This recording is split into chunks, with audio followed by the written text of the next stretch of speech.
Magandang araw sa iyo. Ako pala si Micah J. Calma. Salamat at iyong pinaunlakan ang aking hangarin na ikay mapanayam tungkol sa iyong karanasan sa Bagyong Tino. Ang una kong katanungan, ano ang iyong pangalan, edad at taga-saan? Ako si Mike Emma Hinayas, 30 years old. Ako ay nakatira sa Danao City, Cebu. Salamat. Ang pangalawa kong katanungan, ano ang mga paghanda na iyong ginawa noong nalaman mo na may paparating na bagyo? Nag-imbak kami ng mga dilata, bigas, mayroong mga flashlight, tsaka malinis na tubig. Para kung sakaling magka-brownout, ay handa kami sa paparating na bagyo. Salamat. At pangatlo kong katanungan, noong nalalasa ang Bagyong Tino, ano ang pangyayari na iyong naranasan?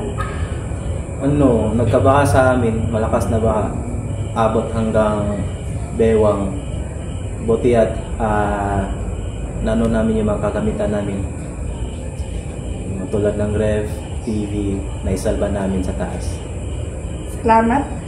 Pang-apat kong katanungan, pagkatapos ng bagyo, ano ang iyong ginawa upang makabangon sa trahedya? Nanalangin sa may kapal na sana'y malakasan namin ang mga pangyayari. Sana'y maibalik kung anumang nawala sa amin. At nagpapasalamat din kami kasi walang isa sa amin ang nasawi. Yun lang. Salamat.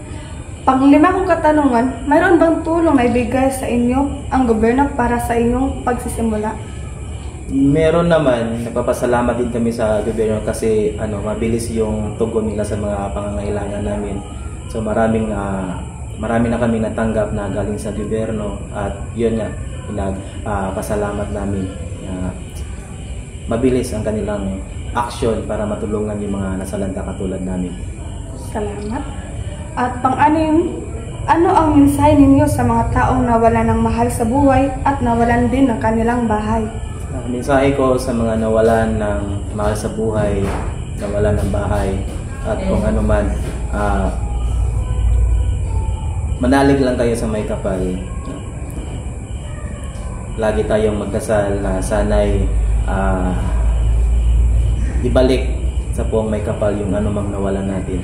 Yung buhay, alam ko hindi madali tanggapin yung mga nasawian ng mahal sa buhay. Ang tanging hiling ko lang is gabayan kayo ng puwang may kapal at sana'y maibsan yung pangungulila sa mga nasawi na mahal sa buhay.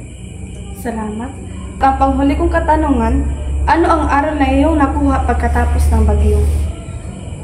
Ang aral na aking natutunan, noon kasi hindi talaga na bumabaha dito sa amin. Yun lang panahong Bagyong Tino, hindi namin inaasahan na ganun yung mangyayari. Kaya yung natutunan ko is dapat maging handa sa lahat ng anumang pwedeng mangyari tulad ng baha, landslide, kahit storm surge at saka tsunami. Hindi natin maasahan kaya payo ko din sa mga nanonood na dapat laging handa sa kung anumang trahedya na pwedeng darating sa ating mga buhay. Maraming salamat at ako muli si Micah J. Calma at magandang araw.